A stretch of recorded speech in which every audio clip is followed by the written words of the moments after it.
হঠাৎ করেই যেন পাকিস্তান সুপার লিগ পিএসএল-এর তারকা বনে গেছেন বাংলাদেশের তরুণ গতিতারকা নাহিদ রানা।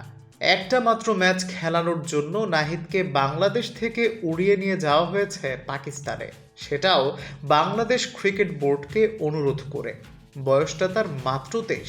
টি-20-তে ম্যাচ খেলেছেন 34টি, আন্তর্জাতিক টি-20 খেলেছেন মাত্র একটি। তবু কেন তাকে ঘিরেই এত আলোচনা, এত আগ্রহ? কেন ফাইনালে নাহিদকে পাওয়ার জন্য উঠে পড়ে লেগেছিল তার দল পেশোয়ার জালমি? কারণ খুঁজতে বসলে কিন্তু অনেক কারণই দেখা যাবে। সবচেয়ে বড় কারণ নিশ্চয়ই তার গতি। ধারাবাহিকভাবে ঘন্টায় 145 থেকে 150 কিলোমিটার গতিতে বল করছেন বাংলাদেশের পেসার।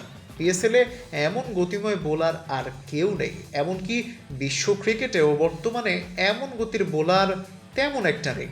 টুর্নামেন্টে পাকিস্তানের ব্যাটাররা নাহিদের গতি ও বাউন্স সামলাতে হিমশিম খেয়েছেন। পাকিস্তানের সাবেক অধিনায়ক কামরান আকমাল তো বলেই দিয়েছেন, নাহিদ আমাদের ব্যাটারদের এক্সপোজ করে দিয়েছে। সব মিলিয়ে নাহিদ রানাকে মনে করা হচ্ছে এক্স ফ্যাক্টর। তাই তো যে করেই হোক নাহিদ রানাকে ফাইনালে পেতে চাইছিল তার দল পেশোয়ার জালমি। অনেকেই বলছেন নাহিদ রানা শুধু বাংলাদেশের নয়, বিশ্ব ক্রিকেটের জন্যই বড় সম্পদ। প্রতিভার প্রমাণ কি দিয়ে যেতে পারবেন বাংলাদেশি তরুণ? সময় বলে দিবে তার উত্তর।